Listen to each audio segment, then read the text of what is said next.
बहुत ही सिंपल सा ये तरीका है कि वैल्यू आपको पता होना चाहिए। 1 2 4 8 16 32 64 128, इसी तरीके से वैल्यू बढ़ती चली जाती है कि नहीं। अब आपको कितना बताना है भाई? 29। तो बड़ा ही सिंपल सा है भाई, करो। देखो 16, 16 और 4 20, 20 और 8 28, 28 और 1 29। तो क्या कर दो, इनको ऑन करो, 1 1 1, इसे कर दो 0 1। ये लो, ये आपका 29 हो गया। 1 1 1 0 1। इसका मतलब हर एक बच्चा इस सवाल को कर लेगा, मुझे इतना लग रहा है। कहीं कोई दिक्कत आपको आएगी नहीं। बताओ भाई, चलिए एक और बताइए। 54 डेसिमल में चेंज करके बताइए, बाइनरी में चेंज करिए इसे। अब इन्हीं वैल्यू को यूज करके, इन्हीं का सम करके हमें क्या बनाना है? 54 बनाना है। तो बस भाई बताओ कैसे बनाओगे? करो भाई करो, लगाओ दिमाग। आपने बोला सर 16 और 4 20 होता है, 20 और 32 कितना हो गया? 52।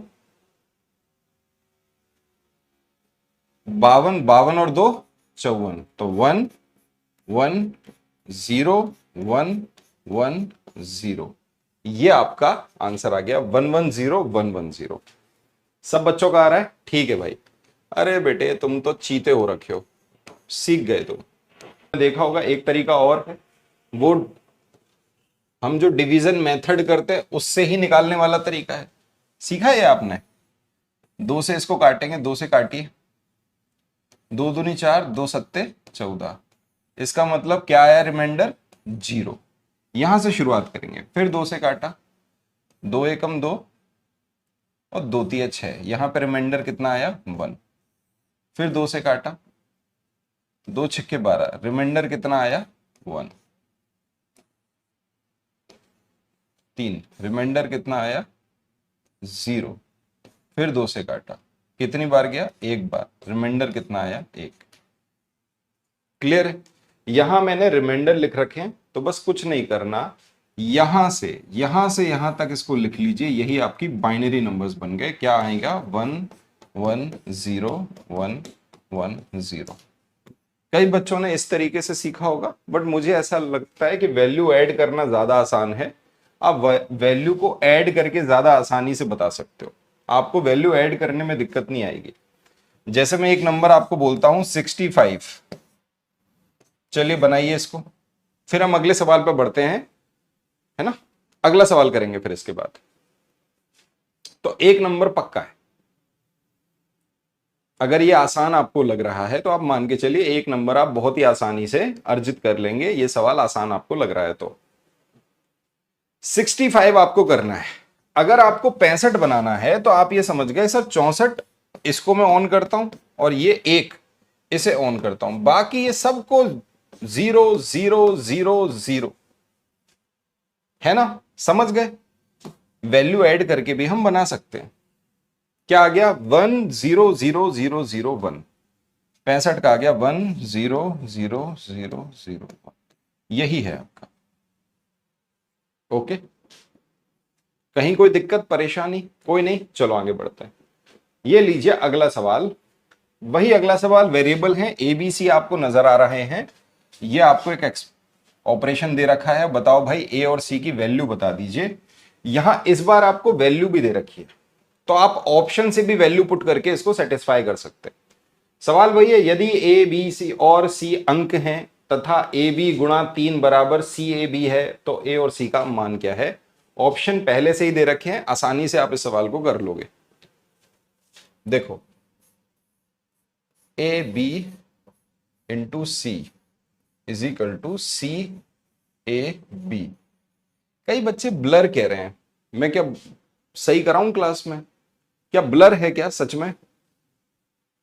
कुछ बच्चों के कमेंट आ रहे हैं कि बहुत ज्यादा ब्लर है।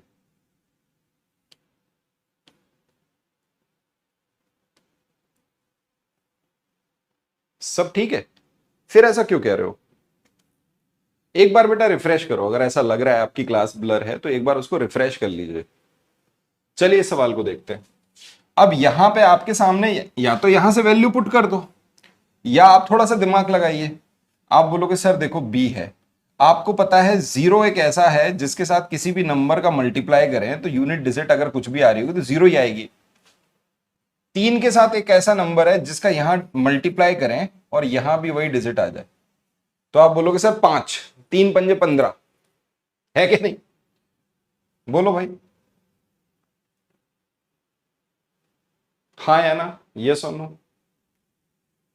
क्लियर है? अब यहां देखो कि सर यहां भी एक डिजिट है जिसका यहां मल्टीप्लाई करें और वही डिजिट यहां जाए, तो आपके सामने 3 से अगर 0 का मल्टीप्लाई करेंगे तो 0 आ जाएगा, 3 से अगर 5 का मल्टीप्लाई करेंगे तो डिजिट यहां पे 5 आ रही होगी। तो मुझे ये पता है कि अगर ये 0 कर लूंगा फिर तो ये 0 ही हो जाएगा, ये नंबर बनेगा कैसे? ये नंबर बनेगा ही नहीं। तो हम क्या करते हैं, बी को मानते हैं 0, बी का 3 का 0 से किया तो बी हो गया 0। ठीक है भाई। और ए को मानते हैं 5, अगर 3 का 5 में किया तो ये हो गया 15, वो सॉरी 25। हाँ ठीक है, 15 होगा, 25 क्यों होगा? 15, 3 पंजे 15। ठीक है भाई। अब आप बताओ ए कितना हो गया, 3 का 5 में किया तो वही डिजिट यहां आ गई, सी आ गया 1।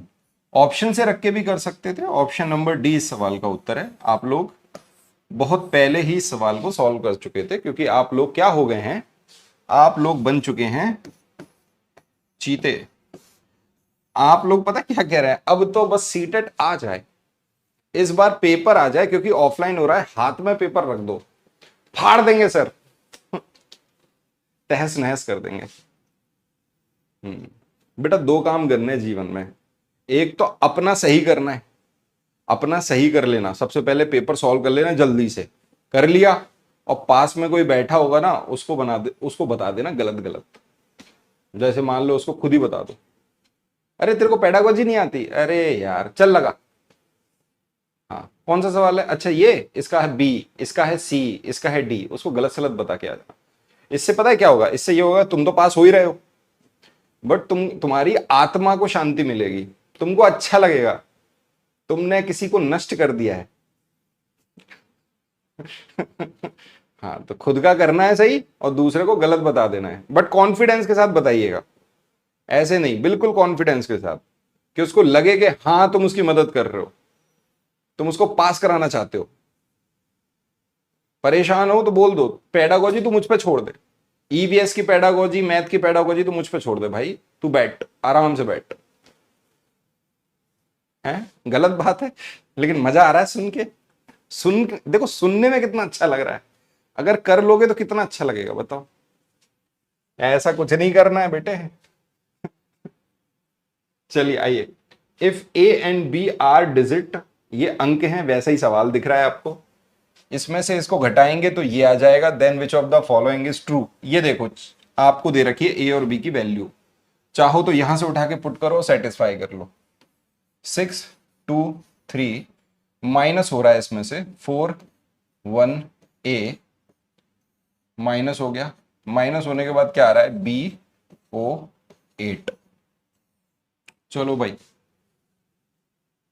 आप बताओ, तीन में से ऐसा क्या माइनस कर दें, तो आप बोलोगे सर पक्का हासिल जाएगी, ये हो जाएगा 13, 13 में से कितना माइनस करें जिससे 8 आ जाए, तो आप बोलोगे सर 5 माइनस कर देंगे, तो 13 में से 5 गया तो 8 आ गया, हासिल चली गई तो ये एक आ, एक में से एक गया 0, 6 में से 4 गए तो बी की वैल्यू आ गई 2, ए है 5 बी है 2, देख लो भाई कौन सा ऑप्शन है, पहला ही ऑप्शन है। ठीक है, ऑप्शन से भी वैल्यू पुट करके सेटिस्फाई कर सकते हो या वैसे भी कर सकते हो। अगला सवाल ये रहा आपके सामने, करिएगा इस सवाल को। If A and B, if A and B are digits, और ये आपको दे रखा है, then the value of A and B are, यहां पे वैल्यू भी दे रखी है, ए और बी अंक हैं तथा ए बी, ए गुणा 5 और क्या बन रहा है 4 4 बी 0। चलो भाई बताओ, अब आपके सामने ये रखे हैं डिजिट, आप एक बात बताओ, 5 के साथ आप अगर किसी नंबर का मल्टीप्लाई करो n का और वो 0 हो जाए तो आप बोलोगे सर n क्या होगा, पक्का इवन नंबर होगा, क्योंकि इवन नंबर के साथ अगर मल्टीप्लाई करोगे तो 0 हो जाएगा, है कि नहीं, हाँ या ना। अब आपके सामने A9 है तो ये ऑप्शन तो गया, ये ऑप्शन नहीं हो सकता, ठीक है। अब यहां पे आप 4 रख के देख सकते हो, 2 रख के देख सकते हो, 8 रख के देख सकते हो, है कि नहीं। बताओ भाई क्या है इस सवाल का उत्तर, डी है। ए भी बता रहे हैं बच्चे, डी भी बता रहे हैं। चलो हम ए रख के देखते हैं, ए हम रख के देखते हैं। अगर मैं इसको 4 मान लूं तो ये हो जाएगा 4 पंजे 20, 0 आया, और हासिल कितनी आ गई, आप बोलोगे सर हासिल आ गई 2। अब बताओ भाई 5 का किस में मल्टीप्लाई करें, यहां पे आप देख पा रहे हो 2 है तो 2 मान लिया इसको, 5 दूनी 10, 10 और 2 12, ये आ गया, हासिल आ गई 1, क्योंकि ये तो पहले से ही 4 है, तो 4 पंजे 20 और 1 21, इसका मतलब ये भी नहीं हो सकता। देखो आप कैसे करोगे, मान लो अगर इस सवाल में ऑप्शन ही नहीं दिया होता, अगर इस सवाल में ऑप्शन नहीं दिया होता, आप कैसे समझ सकते थे कि इस सवाल का आंसर क्या है। देखिए थोड़ा सा लॉजिक है और कुछ नहीं है बेटे। आप देखो आपका लिखा हुआ है ए बी ए गुणा 5 बराबर 4 4 बी और 0।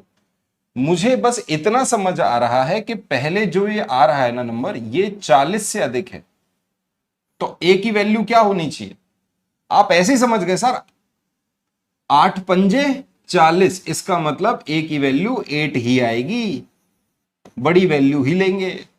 तो ए की वैल्यू अगर 8 है तो बी की वैल्यू 9 है, डी ऑप्शन आपका करेक्ट है। आपने प्रॉपर सॉल्व नहीं किया, लेकिन लॉजिकली इस बात को भी आप समझ गए कि सर 44 मुझे दिख रहा है, इसका मतलब ए की वैल्यू बड़ी ही होगी, क्योंकि यहां भी तो ए की वैल्यू है। डन है ना, क्लियर है, ओके। वैसे भी सॉल्व कर सकते हो।